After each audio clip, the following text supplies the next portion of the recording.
Okay, today we're going to do an interview with a Donald Shaman, a veteran that service started right after World War II and went up through almost the Vietnam War, almost the total Vietnam War. At least it went up through the hostilities when the hostilities ended. Um, and The my name is Paul Julian, and I'm the work for the Veterans Memorial Center Veterans History Project. The one that's operating the camera, doing the recording, is Joe Davey, and also works at the Veterans Memorial Center. And today, the date is April 6th, 2021, and we feel very grateful that Don and Carol let us in their home to do this interview. So what I'd like to start with, Don, is where were you born again? I was born in Spring Green, Wisconsin. I was actually born in same home and upstairs bed and a house that was built in the 1800s. Okay. And your parents, what did your parents do?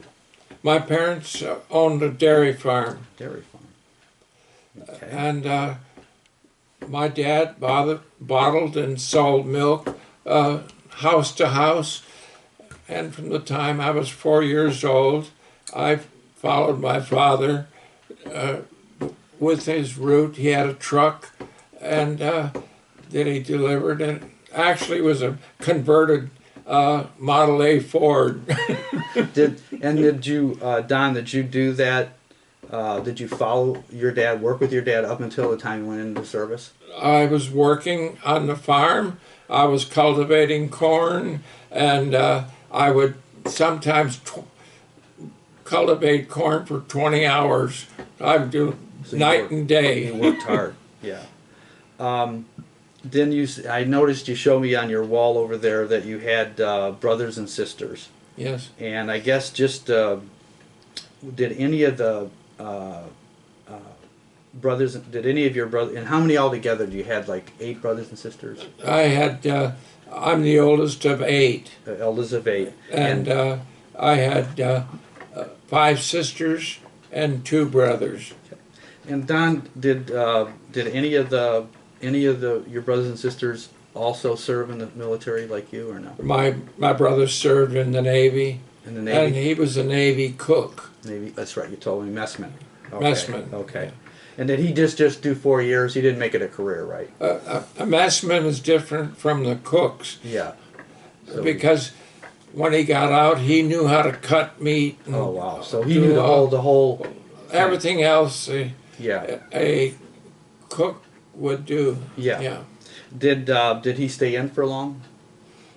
No, he just stayed in for 4 years. 4 I years. believe. Did you say he was younger than or older than you?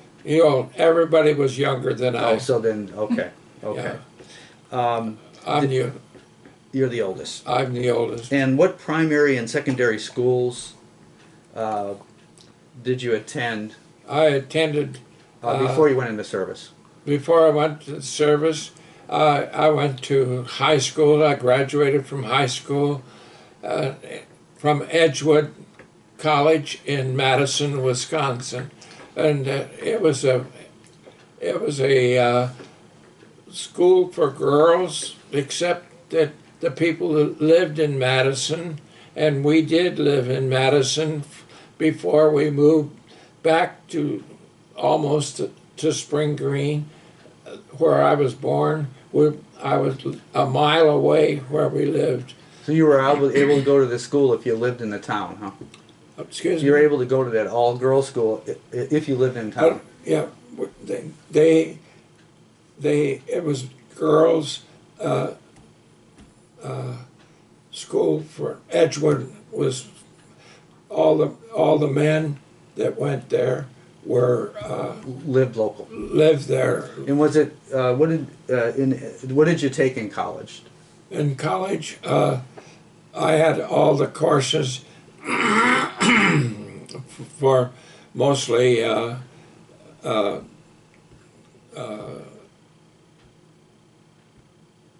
courses that were for Required.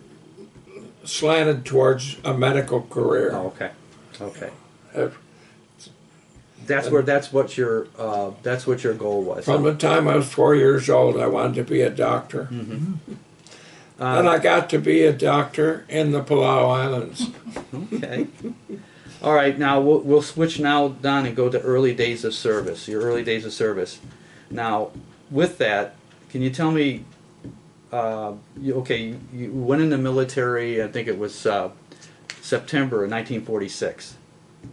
Okay, and you were not technically drafted, but you were about to get drafted, right? Yeah, And because I had passed the aviation V5 test, and as a result of passing that and be working with the recruiters for the aviation V5, they said, "Hey, you're not going to go in the Army now." So, and I said, "I don't want to go in the Army."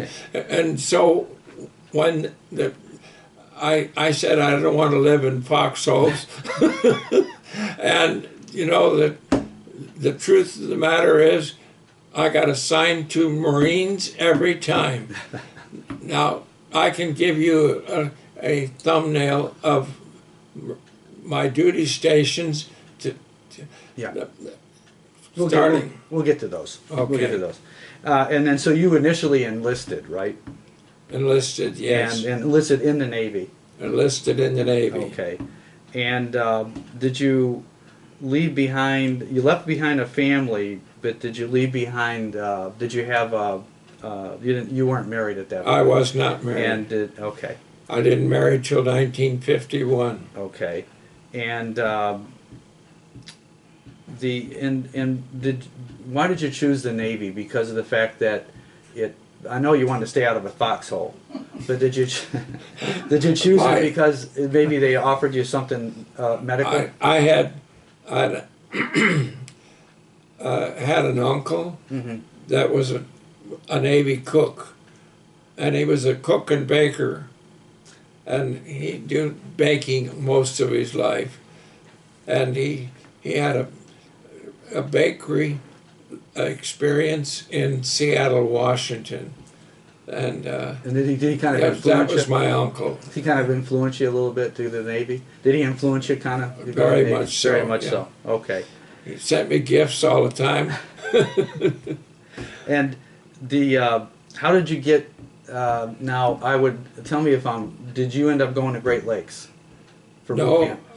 I went first of all to Bainbridge, Maryland, and while I was in Bainbridge, I started to hospital corps school, and they paused the hospital corps school after about a month or so into school, and they had us tearing down the hospital equipment and loading it up and sending it to Oh wow! Great Lakes. Did you? When I got to Great Lakes, then I was in a class there, and I graduated from hospital corps school. I was number 5 in my class. That was your A school. And A school. Yeah, yes. Don and then your basic training was it Great Lakes? Yes. Okay. And how did you get there? How did you get to Great Lakes? Did it take you by bus, or did you have to? How did you get from your home to Great Lakes? Train. I train. Yeah. Okay. Yeah.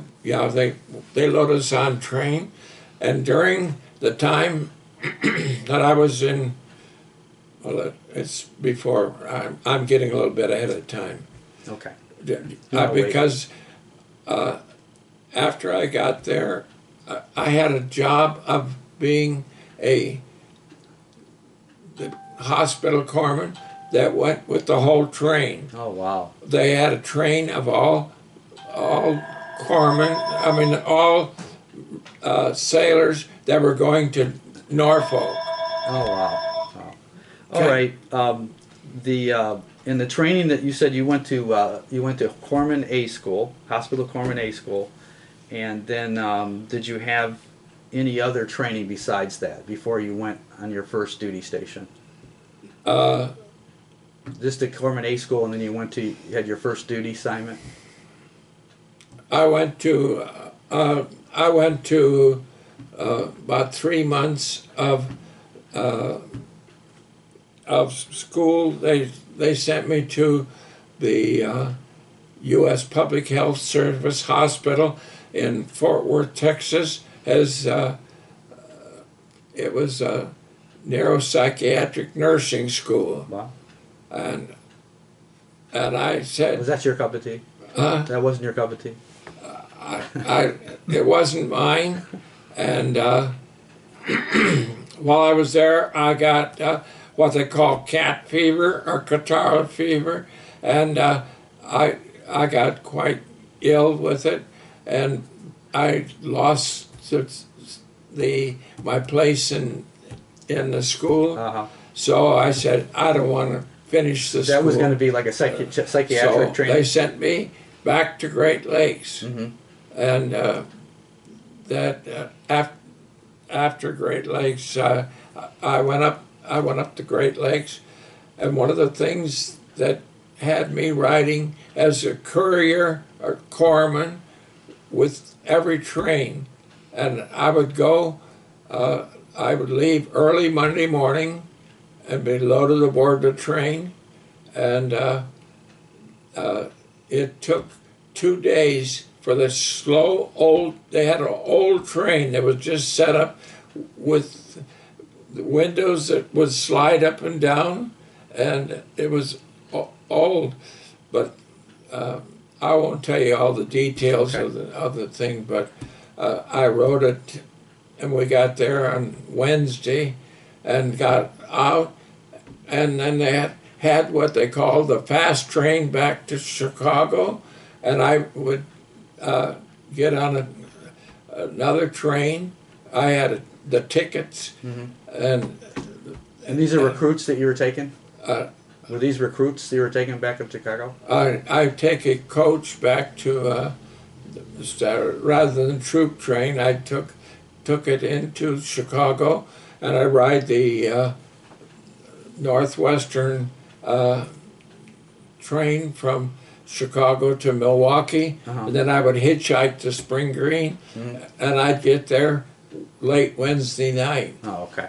And then I'd turn around, and Sunday morning I would go to church with the family, and then and I was a Catholic at that time, and went to church and to Mass, and then I would hitchhike back to Milwaukee and get down to there, and I'd be ready to take my next assignment to ride the next train, and I did that for almost a month or 2 months. Wow.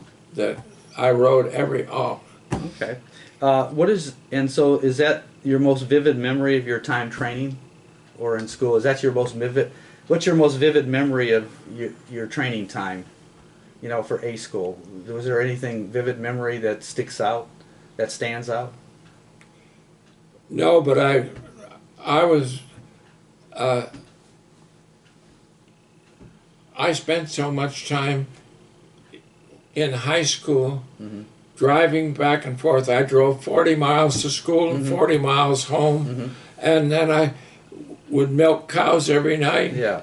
And we were hand milking. Oh wow. And do you have any vivid memories? Like Not as far as school. when you're in corpsman school, any things that stick out in the hospital corpsman school? No, not necessarily. What was the best part of it? What was the best part of the corpsman school? What did you like the best? Well, I learned to suture pretty well, and but of course I've been ever since that time of hospital corps school. I had learned about it before, and so that that was an important part. I knew all sorts of stitches that I can't even remember the names of really? now. What was the worst part of the school? The worst part of the school? Mm-hmm. Things were changing so fast Mm-hmm. that we learned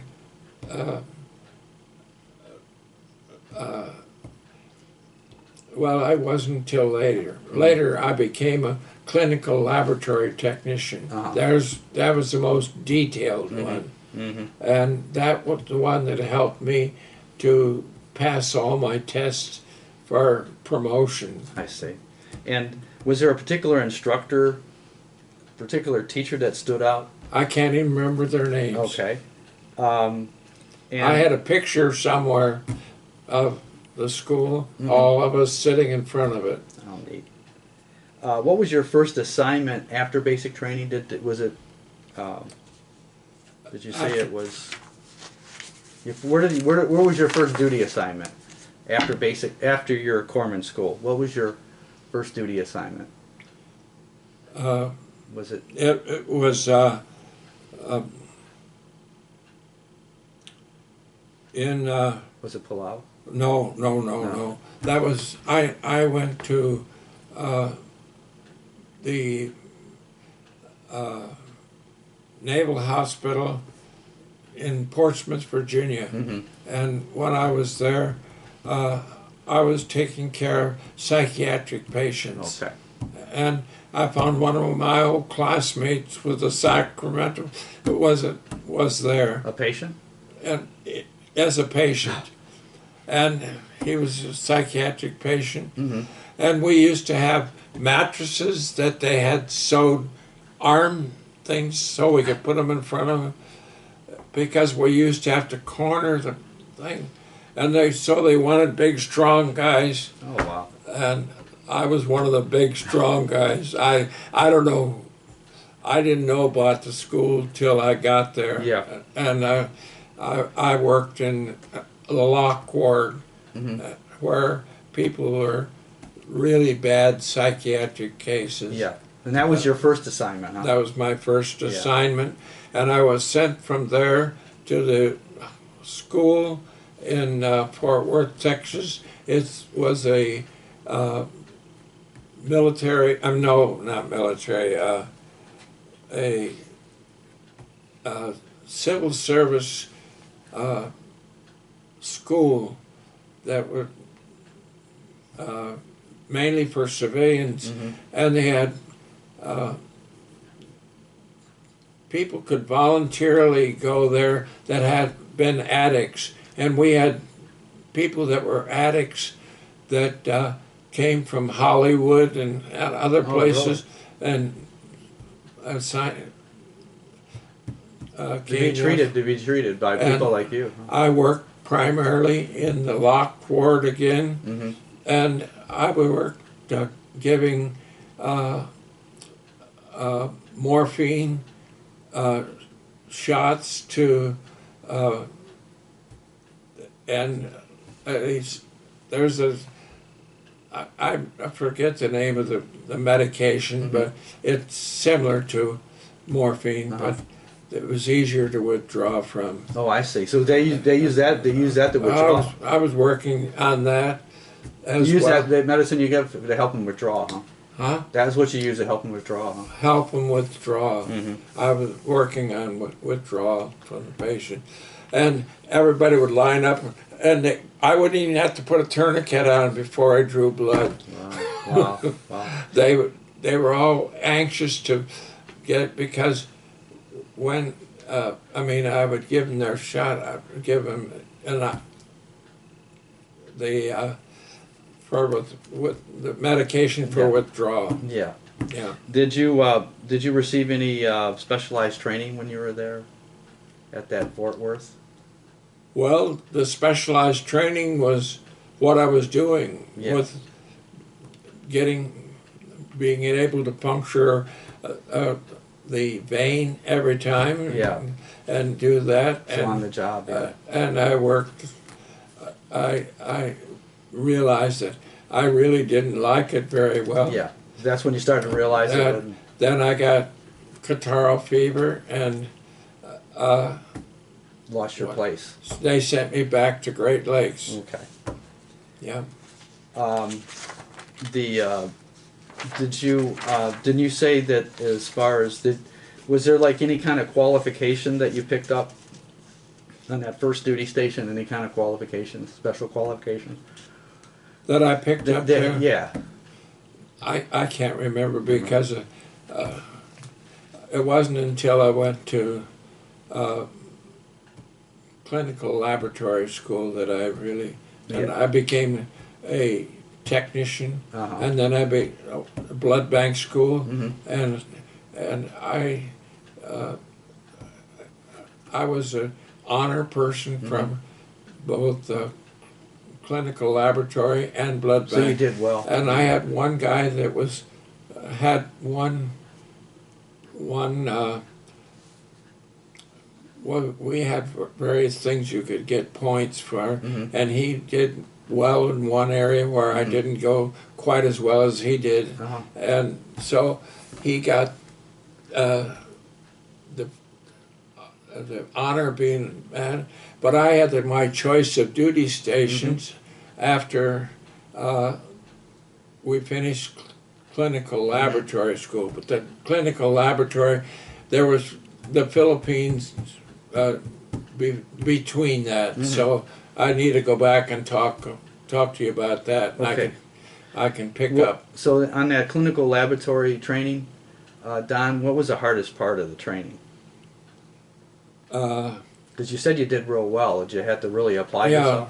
I had to learn to memorize all the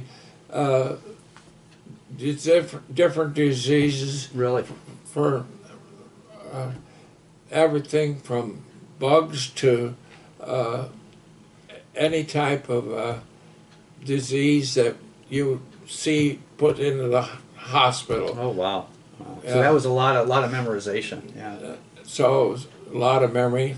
And I was very good at memorizing things very quickly. Did you receive any promotions while you were there? I was a third class petty officer. Yeah, and So that having that experience that helped you get promoted then? no, nothing that. Nothing. No. See, I didn't go to clinical lab until I was a second class petty officer. Oh, okay. So this is when you were a second class and went to clinical lab. When you were a third class, you were at that psychiatric. Neuropsychiatric. Yeah. Okay. And I wasn't there. I passed the test, and I can't remember when it was. Yeah. Because it was very simple. I knew everything that there was about making beds and taking sharp corners for making your beds neat. Yeah. And So that was like boot camp then, kind of. basic things. Yeah. As a hospital corpsman. And what was Patient care. so that was in patient care. It wasn't for okay. Yeah. And what was the hardest part of the military lifestyle for you to adapt to? Well, your hardest part of the military lifestyle. Oh. Well, the hardest part wasn't until combat. That So that was hard. was hard. Yeah. I worked worked till midnight many a time, finishing up patients. We'd go to bed, sleep about 4 hours, and they have a search and destroy activity.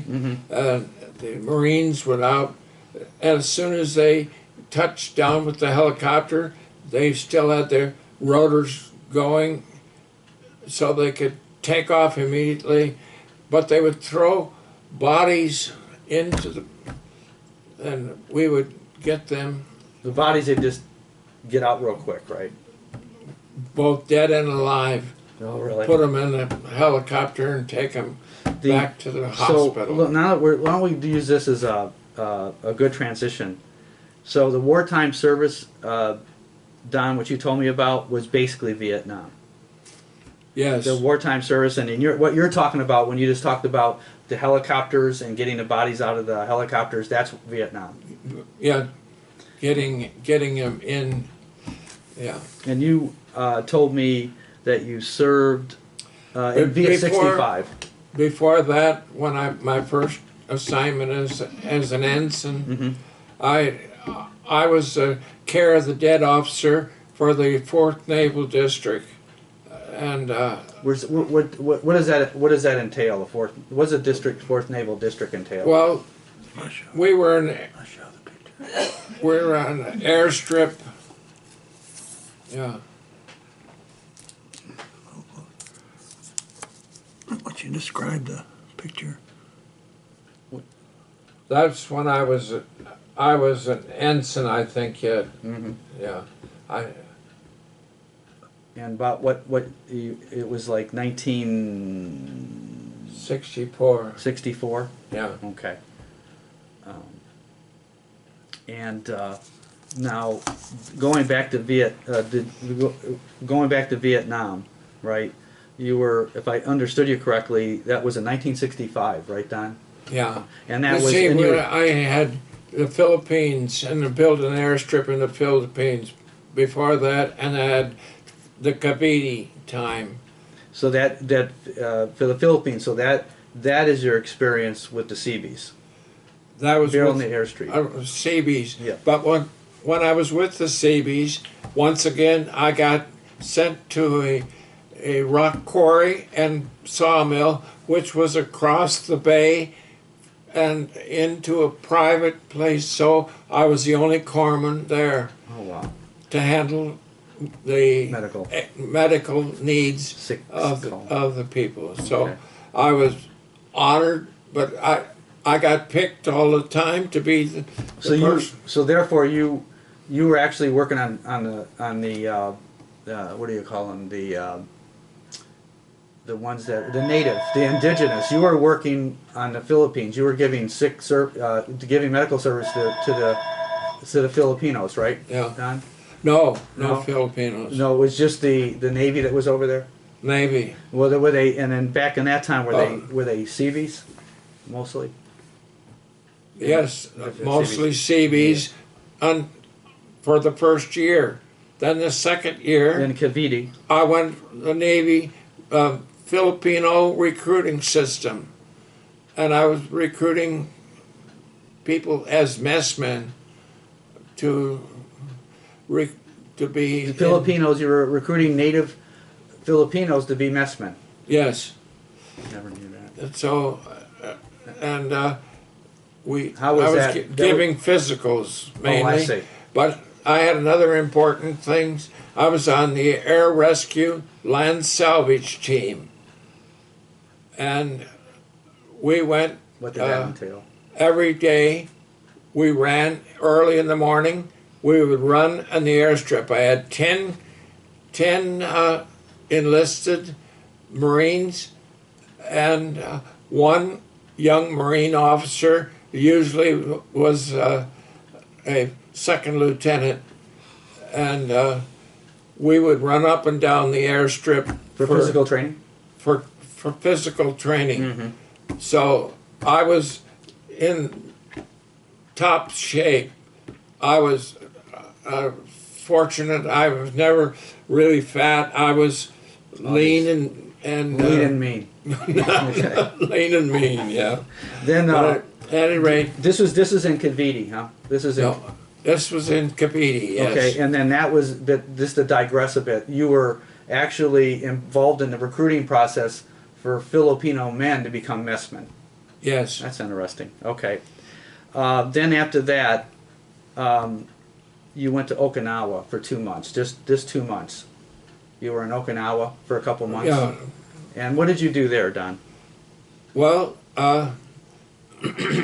when I was there, I was a commanding officer of a unit that was attached to the Marine recon people. The recon,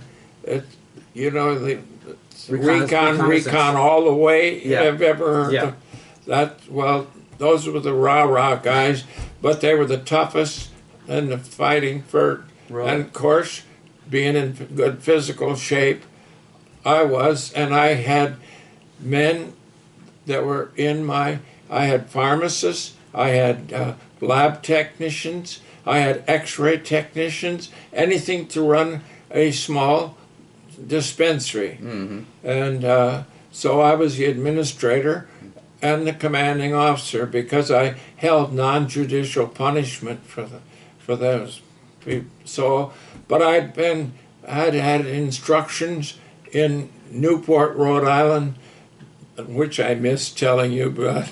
That's all right. But at any rate, I was in Newport and went to Officer, about a month or two of training. I don't remember. was that Officer Candidate School?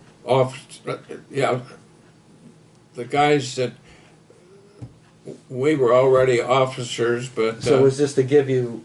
It was to make the transition from enlisted to officer. They teach you yes. certain things. Okay. yeah, we called it the knife and fork. Yeah, that's school. what I've heard it was called because I knew a dentist that went in during Vietnam, and that's what Yeah. they called it. But so Okinawa 2 months, and then you ended up what we talked about 20 minutes ago into Vietnam. And you were from, if I got you right, if I understood you right, you were stationed at around close to the Da Nang airport in Vietnam. In Vietnam. For about yes. 8 months. And could you tell me a little bit about that? About like what you did there and what the environment was like? Well, we had when I was a commanding officer of a company, we'd have 12 tents that, and they were medium-sized standard tents, and everything had to be done in there, and all the equipment and stuff, just That's like for all your old. We were on the old MASH units. You see MASH on TV. That's the kind of things we had. But we had a lot of sand, so we didn't get the mud they had in Vietnam. So in Korea. so the dispensary was kind of like made up of tents, right? The tents were Well, the tents, everything was in a tent, okay. and I had a cot in a tent, but they had CP tents for commanding officer. I see. So I had my own CP tent, Okay. and I had a foxhole dug in Vietnam. Now you mentioned before, Don, when we were talking earlier, that you would see there would be a mountain, and you would see at night the Vietnamese, the enemy would send tracers out. Well, yeah, they Remember, you'd see the tracers, and see they have they put up flares sometimes. Flares. And they very slowly come down a little Closer. canopy, Uh-huh. and they would everything was just almost like daylight, and that's why they could see the things, and they shoot them up and be over top of the airstrip. So and then so they could sight in on them, but luckily our tents were dug in and all down. There was a big mass of them.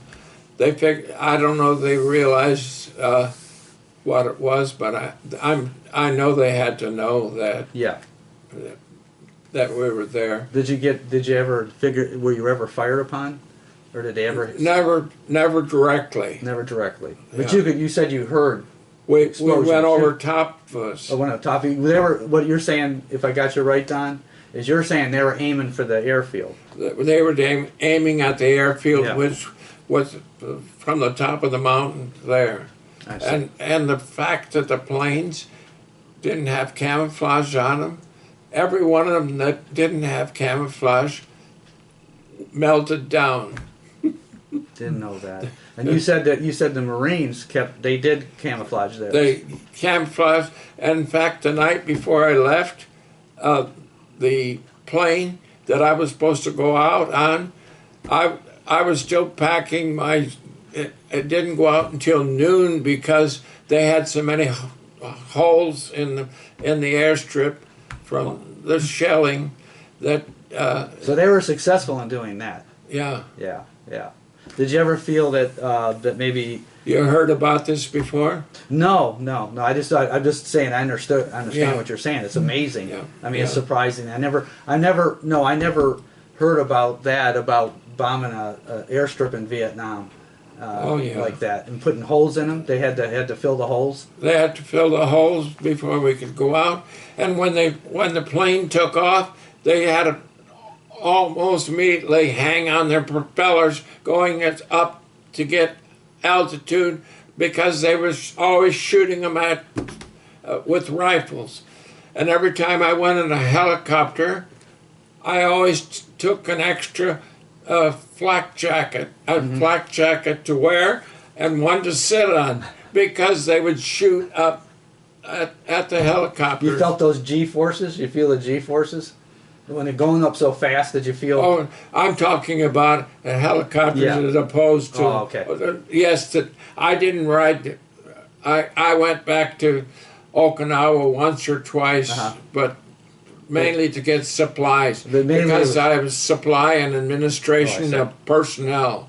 I see. See, Then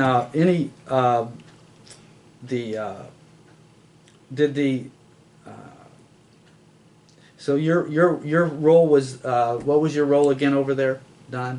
What was your role in the what was your position in that 8 months in Vietnam? I was made the administrative officer, and I got promoted to Lieutenant. lieutenant. Okay.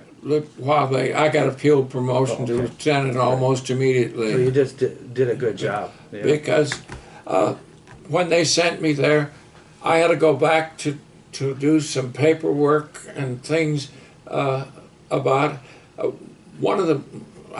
First of all, one of the guys had a car that was over in Okinawa, and then he had to go to Vietnam, and he couldn't get back there to. So I went back and sold it for Oh, him. that's nice. And That's nice. and Did you remember any kind of friendships? Did you have any friendships or camaraderie while you were over there? Did you have time to make friends or? I do, but I don't remember his name. He was the executive officer of the helicopter squadron.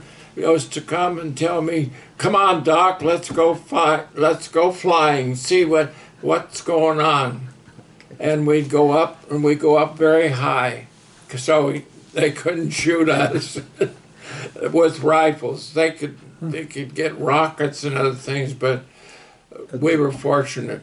We were careful, and he knew what he wanted to see because he knew where they were going to go search and destroy in missions, and he knew we were not too far from the Ho Chi Minh trail. So, and in fact, they moved the airstrip. I mean, the hospital unit. After I left in September, why they moved even closer to the Ho Chi Minh Trail. Oh wow! Yeah. Wow. So That was on the border. What is it? Cambodia. That's on the border. Southern Vietnam, far south near Saigon. what's that? It's far southern Vietnam near Saigon, the city of Saigon. Yeah, Ho Chi Minh City now. Right. Yeah. Yeah, my brother was there. Well, during the Tet Offensive, that's the same airfield that was there.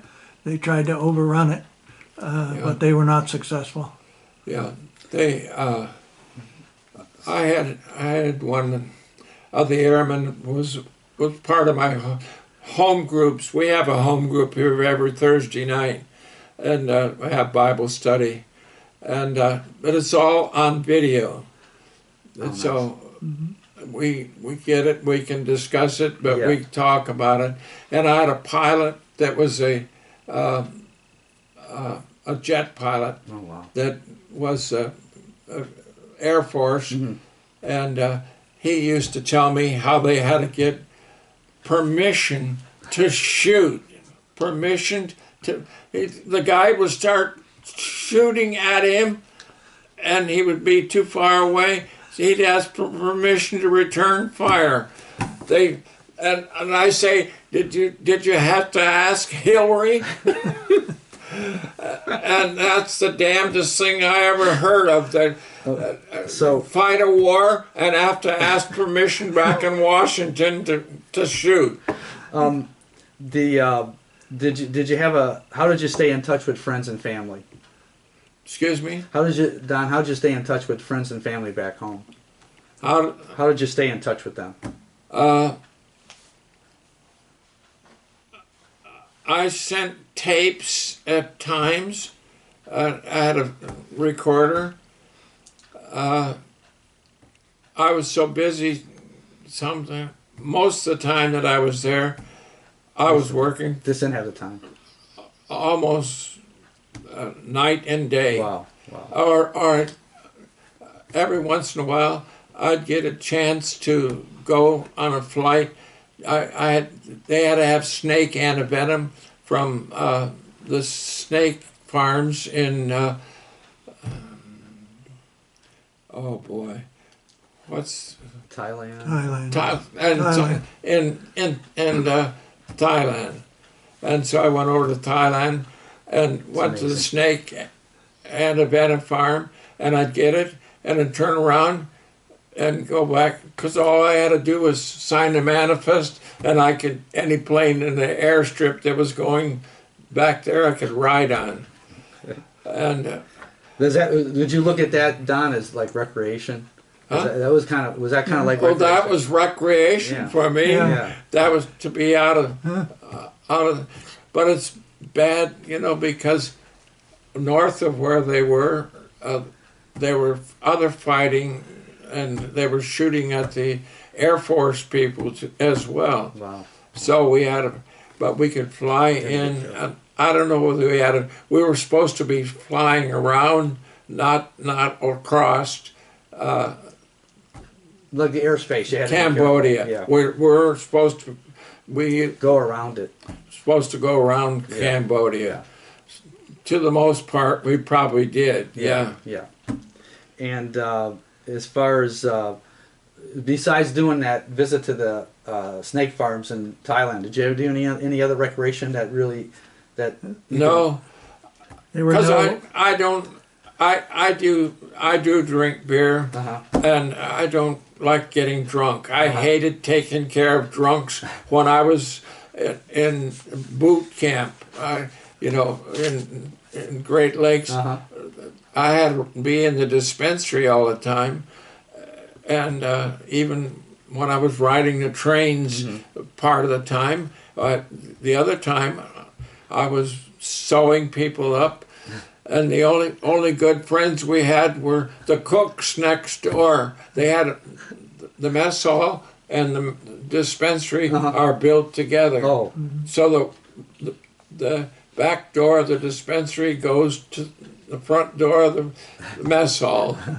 And so those guys were always keeping our refrigerator stocked, and we had our own beer and everything there. But I didn't want it because I couldn't function with that. Yeah.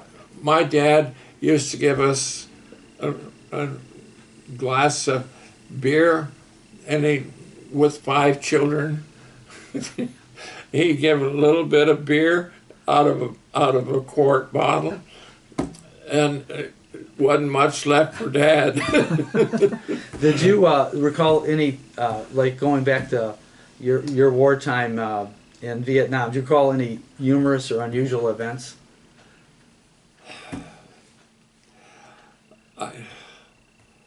I knew I was having marital problems all the time. So they kind of overshadowed everything. Okay. And Pretty serious business. I came back. When I came back, I know now that the stress that I was underneath, and my children, I would say, come on, let's go outside. We'd go outside, and the mother would say, I didn't give you permission to go outside. And I said, I gave him permission. Yeah, I wasn't allowed to give him permission. that's pretty tough. And Pretty bad. Pretty bad. Yeah. Everything was twisted and turned, but I was in school, Yeah. and I was driving back and forth from. We had the same house in Willow Grove that and to Willow Grove, Pennsylvania, to Bethesda. Wow. Wow.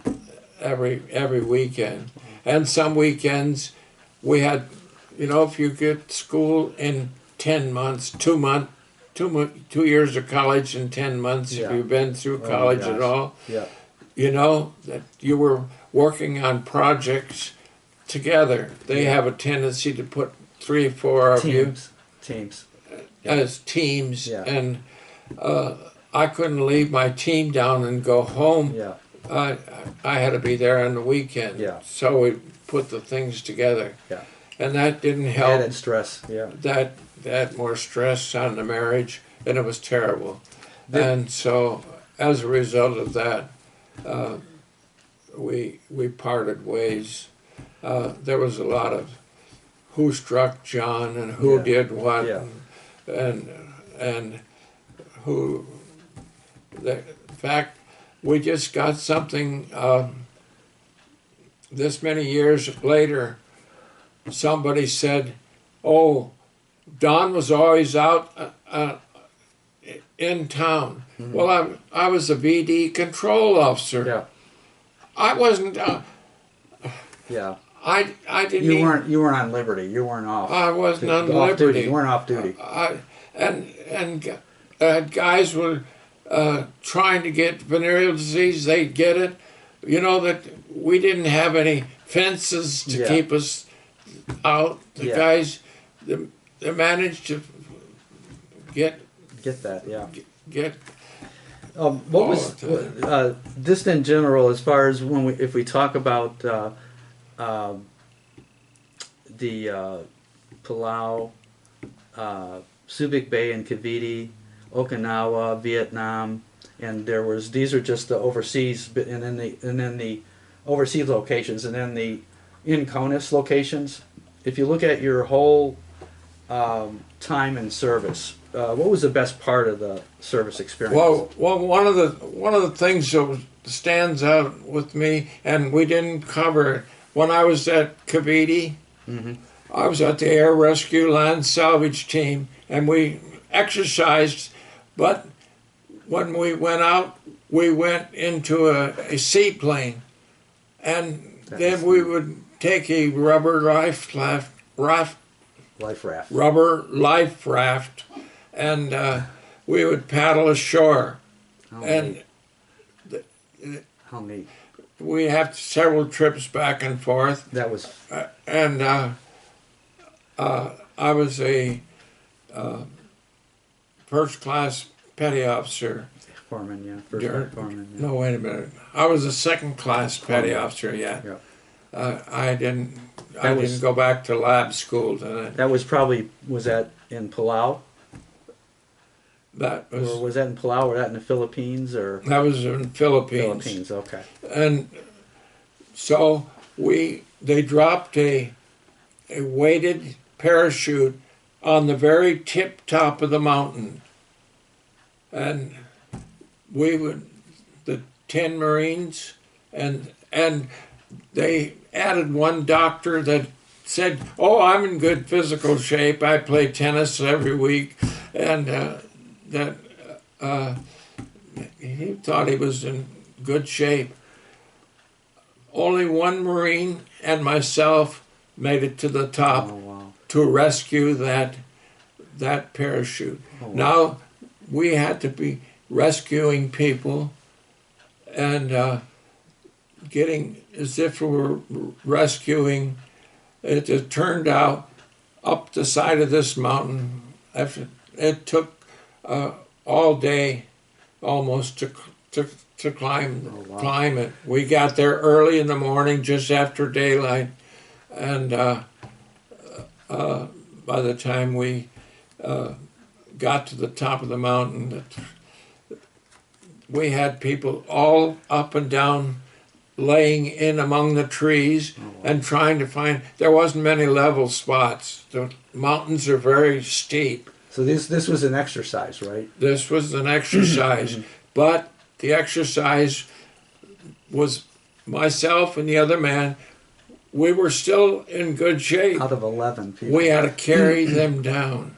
So they would put a man, and another man was helping me, and he put on one on his back, and I took another one, crossed his back. We did a fireman's carry, and we had a belt around us with the line, and they would rappel us down from tree to tree. Oh, wow. And then I'd have to stop and get somebody else. And in place, we also had to carry the doctor back down because they had heat prostration, and we ran out of water. And they said, well, I'd been 25 months in the Palau Islands, and so I knew about coconuts. Yeah. And you don't look at coconuts on the ground. You have to have the green ones just at its right, and open them up and be able to drink. Yeah. able to drink. And so we survived, but they had to get up the tree. Oh, wow. Wow. So I'm the only one that knew how to climb the tree like the natives. And I was the only one strong enough to climb the tree. Was there any other? Okay, that was fun, and because it kept you in shape, Don. That kept you in shape. Any other part of the service? Any other part of your service experience that you really liked? You're able to stay in shape. Is there any other part that you liked that you think fondly of when you think back of your service? Was there any other aspect? You kept you in good physical condition, which probably helped your longevity. Yeah. But was there anything else that you thought? What was any other parts of your service that you really liked? Well, let's see.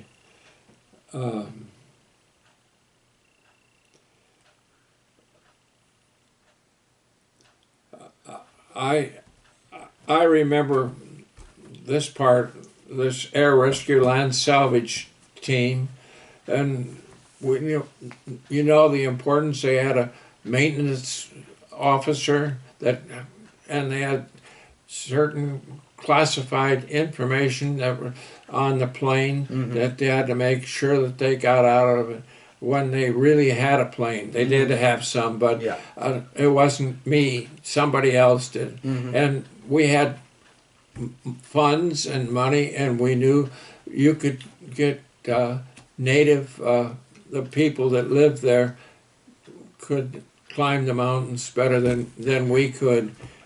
And so that was just an exercise. But the serious of it, the planes would be in fog in the early morning sometimes and slam into the mountain. And that's what we had to be. Okay, let's go to towards your end of the service now. Do you recall the day your service ended? Yeah, they had an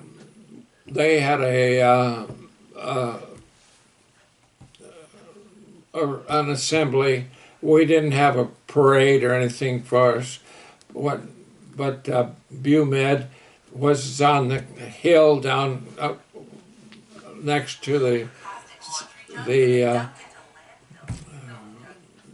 in downtown Washington, and we were all on it was called the Naval Observation Point. It was a high point. Yeah.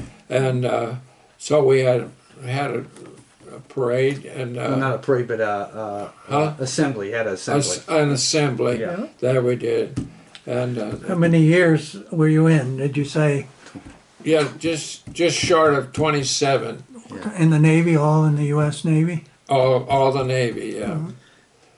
And you said you were in Washington D.C. when your the day I your finished my ended. service, Your day yes. your service ended. I was a chief at the Bureau of Medicine and medical records. Okay. And did you return home after that? Yeah, when I did, I was working part-time before I retired, and I was working in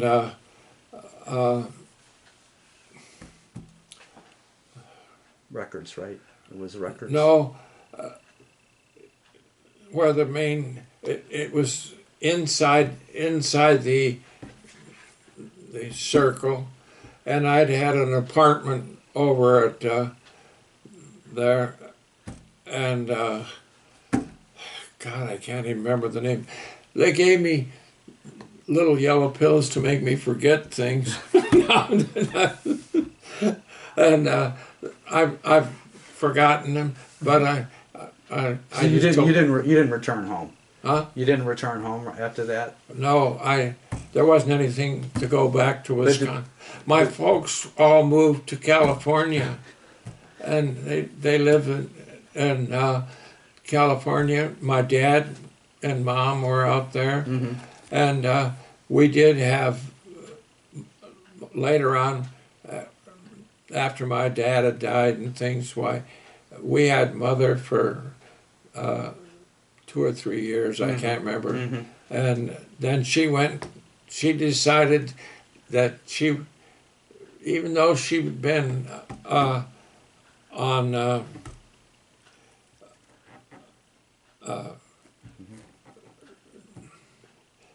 Carol, what was Ivy, mother on Carol, are you back there? Or did you go? I'm listening. I'm waiting for you to finish your question. What was your mother on what? Any rate, Did you? she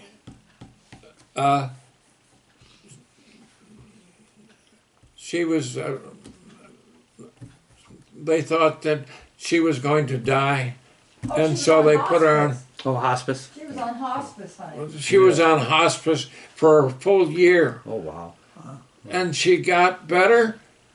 Got on a plane and flew to my sister's house in Oregon, and she landed in Portland.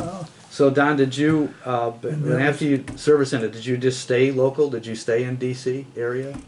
No, after I got there, I had a sailboat. I can show you when I open my thing. I have a picture of my sailboat on the front of it, and Is that when you met Carol? I sailed the inland waterway all the way, Oh, really? Intercoastal? intercoastal waterway From the Chesapeake Bay all the way down? down here. Yeah, And then you met Carol? I met Here? Carol in 1980, 1979. 1979, and that was in 79 when I came down, and by 19, I met Carol. I think it was in January of 1980, and 3 months later we were married. And What brought you down here? What brought you down? I was living on my sailboat. Oh, really? I was living on I had a 34-foot ketch, Oh, wow. and it was very easy to sail, Uh-huh. and I could put up a jib and my after sail, and I could control things very well, Uh-huh. and I could leave it. And You really took your naval experience to heart and became a sailor yeah, when you retired. I That's a wonderful story. and it was the best thing I ever did. Did you when you got? So you met Carol down here, right? And you Okay. you were living on your sailboat. I had my sailboat was cheaper than A home, the rent. my apartment. My apartment in I almost had the name of the apartment area where I was in Washington, but it was much cheaper than that. Really, really. And so anyway, Did you ever work? Did you work after you met Carol? Did you go back to work? no. No. Okay. I sold for 22 years. I sold insurance as a independent agent Is that what that's what you did after the Navy, huh? after the Navy. Okay, but that was before you met Carol, right? No, during the time I was married to Carol. So you got down here at 80, and then you started I doing married insurance. Carol within 3 months with being here. Had you been selling insurance? Did you go to sell insurance after that? I did. I sold insurance, Okay. and When did you retire from that, Don? I don't know, 22 months. 20. Yeah, I think Did you do it for 22 years? You're saying? 22 You years. sold Yeah. that, and then you retired. Then- So you basically retired around 2000, Yeah. right? Okay. Okay. I don't really have enough. We get by good, Yeah. and we don't have a problem. I don't have any debt. We got a house free and clear. Everything's taken care of, but we have to save very carefully Yeah. in order to go a trip to see the families. Yeah. In 1 or 2, my son's an independent videographer in Washington D.C. area, and he lives in Northern Virginia. Oh wow. And Like to go see him once in a while. huh? Like to go see him once in a while. We go, yes, Yeah. and but to go to California is an expensive trip. Mm-hmm. Oh, it is. Either we usually fly, Yeah. and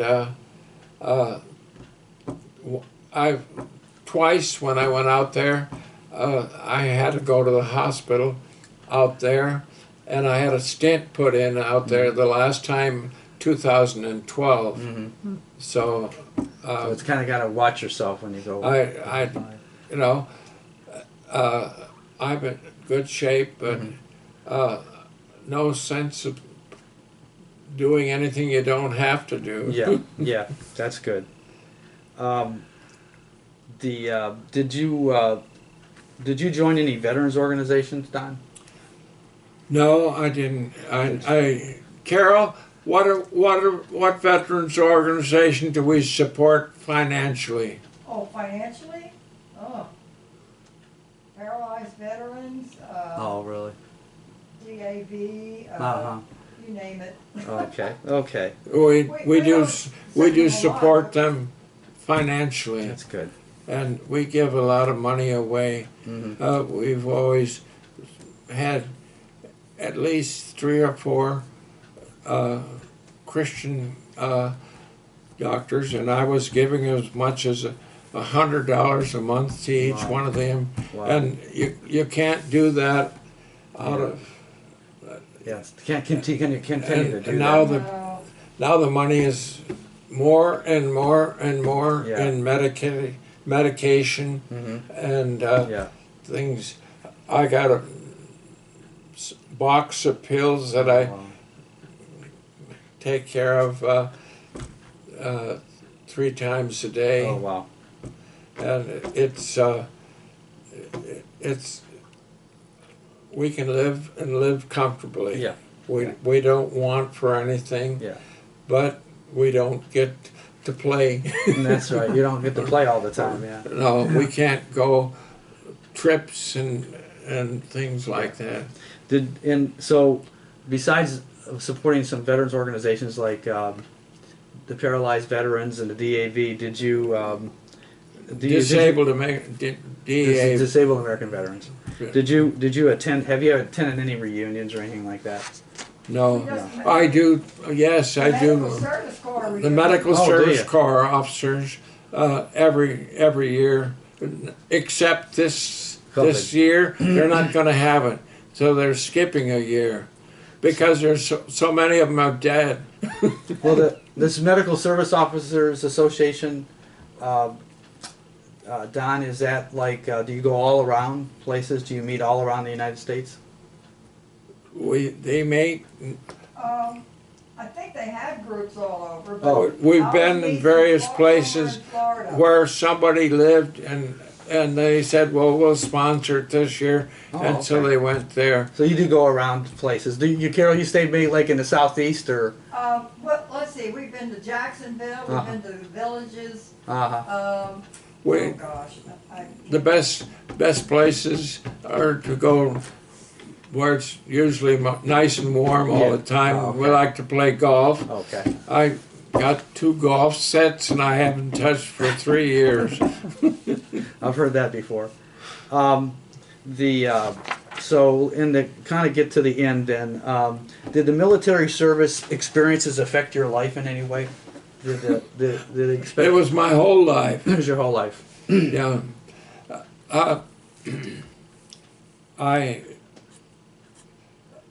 I dearly loved my dad and mother. They were wonderful parents, and from the time I was 4 years old, when I have younger sisters, my youngest, the next to me is a girl, and then 2 girls, and so they helped with the children, helped their mother, and I went with my dad, and they had a milk route, so every day I knew the milk route in Spring Green, and I knew the people. I still know them, the Hotmans and the various people that were around town. Yeah. And there's still some of them, or their children. That, Well, so basically, the service. It seemed to me like your service, Don, even though it was in the medical, was an extension of your upbringing. yeah, Because you stayed with it, and it provided structure.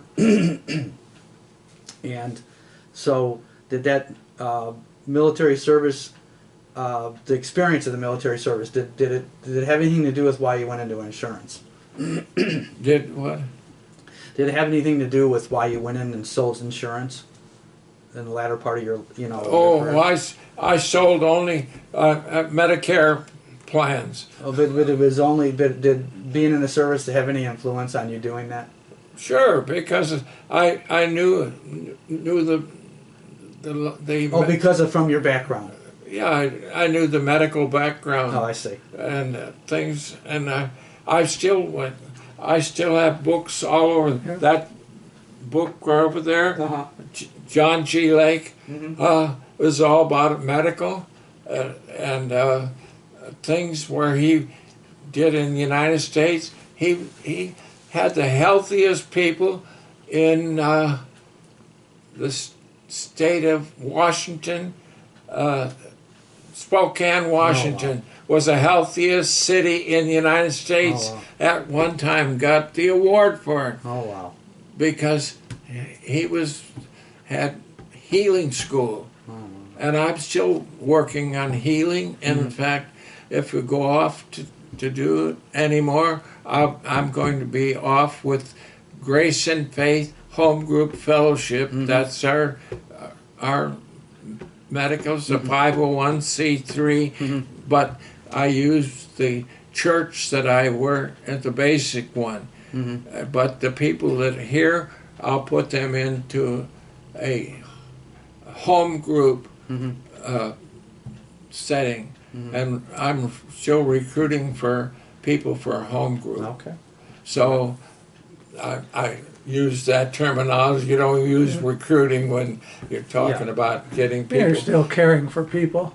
still caring for people. And that was And, extension of your service, military service. and- To even you knew if you're going to a worship service at all, you know time is short and things are very different.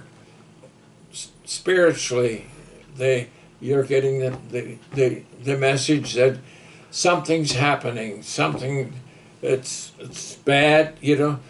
And you said, "Thank God I've got Christian TV.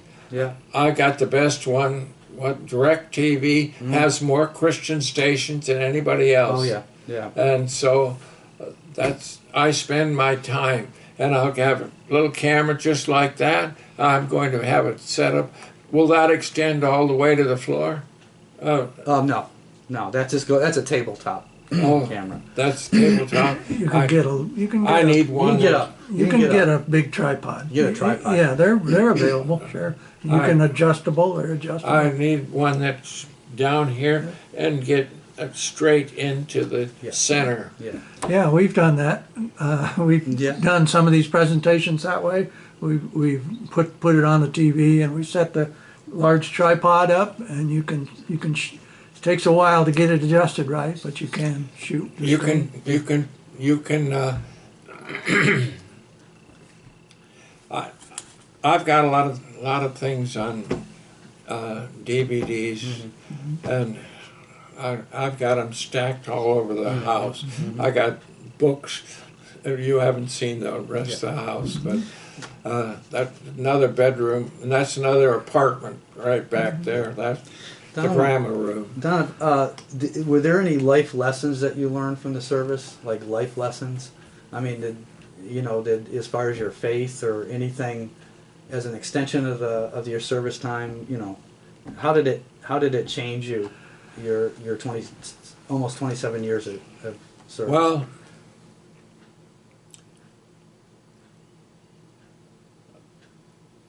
I know a lot, and I'm glad that I was a medical service corps officer rather than being a doctor, because a doctor's life is never his own. And medical service corps officers could retire, but they don't. As far as their Christian values, you must keep teaching, keep on keeping on. And that in this, and being a medical service officer, that that kind of stayed with you, right? Stayed with you, and after you left. Yeah, it's an easy carry. Yeah, and your military service. How has the military service impacted your feelings about war and the military in general? Because like you said, you were in Vietnam, and you did see. When I was in Vietnam, I had one of my men that was in a personnel office, and he had a brother that was a school teacher in Minnesota, and they sent him a whole bag of envelopes and said, "Would you pass these out to the men?" Oh, nice. And he saw one that had the name Schoenmann on it, and it's a little girl. And so I opened the letter, and she said she wanted to know if I was killing anybody. I said, "No, our job is to save as many lives as we possibly can and to keep them alive."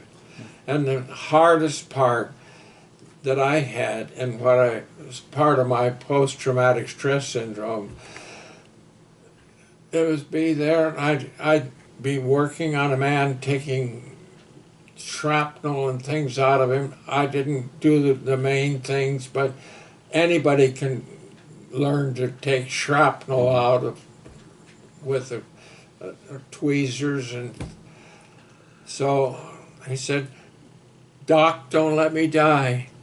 Please don't let me die, Doc." And I get to talking to him, finding out how old he was and where he was from, and getting him to talk about back home. When I Take his mind off of things. trying to, but you can't save him.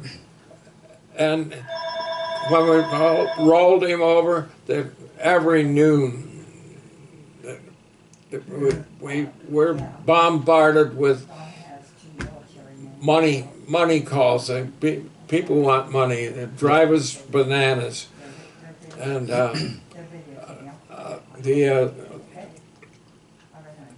So you were talking about when you were I lost my track. when you Don, when you're taking care of people that were wounded, Well, and they say, please don't let me die, and you talk with them like a regular person and try to calm them down. yeah. Yeah. Well, they were medicated before they came in. The corpsman,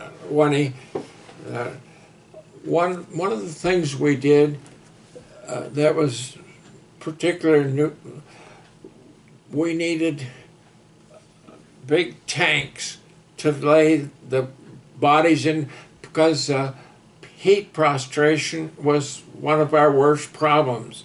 Everybody suffered from that and was slowed down and would be pinned down sometimes in a sunny area or something, and they would suffer from that heat prostration and being shot at and having that, and then be wounded. Yeah. And one of the things that we didn't get the help that we needed, if you've ever seen any movies and things about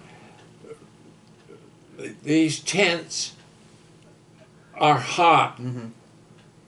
We only had one wheeled unit that we pulled in from down in South Vietnam. We had an operating room, and so it could be air conditioning. Yeah.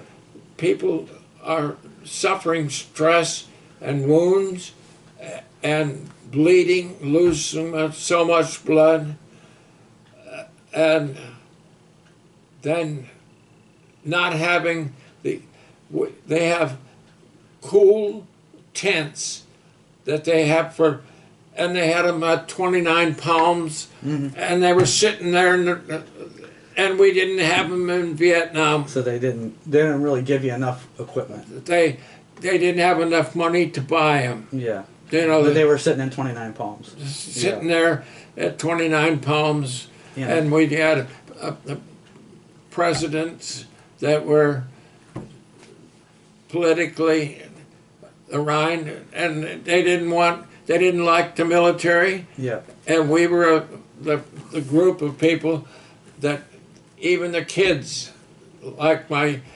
young, really niece, many years, many levels. I don't know how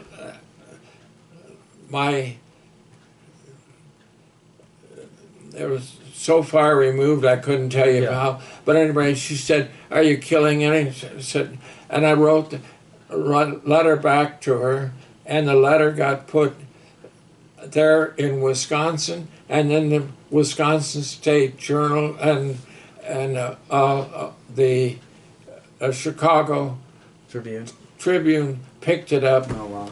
And So it was young man talks to his distant niece about are you killing anybody? So then, basically, Don, have you gotten over the way that the public treated you? Have you ever got over that? No. And I still am. You still. I know. I keep track of. Hand me the notebook there. Yeah. No, this one. Yeah, that one. I didn't get it. Didn't get it today, but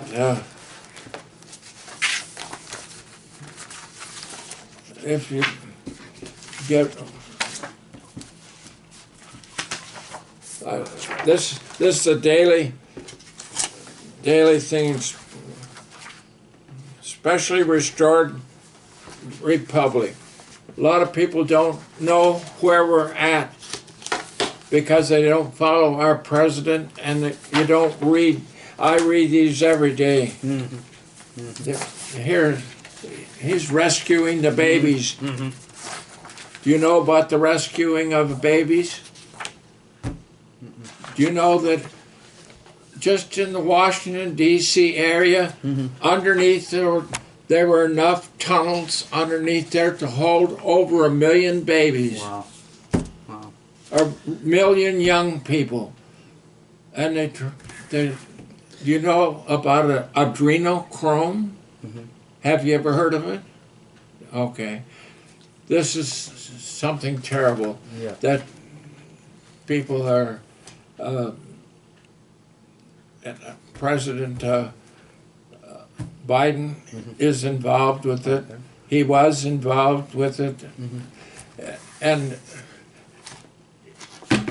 if nothing else, you could go and look at this every day, and it's daily. Okay. And it's Special Restored Republic via GCR report every day. I get it every day. Don, I wanted to ask you, would there be a message you'd like to leave for future generations who will view this? The most important thing you can do is to keep a steady course in life, is to follow Jesus Christ. Okay. And get him an intimate relationship with Jesus, not just common.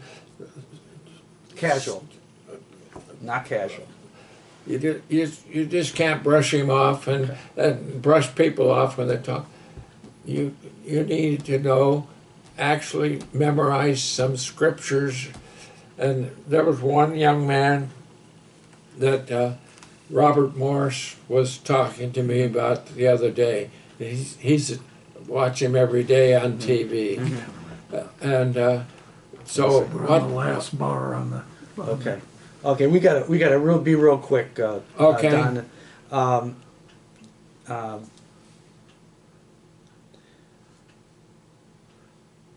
What would you like to know or remember? What would you like people to know or remember from your story? What would you like them to know or remember? Well,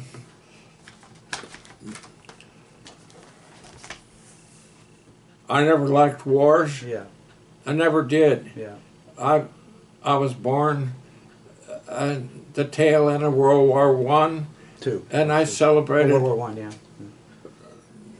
I celebrated I used to carry a flag, and a little girl next to me when I was in first grade was in Flanders Field where poppies grow, among the crosses row and row. It's so strong.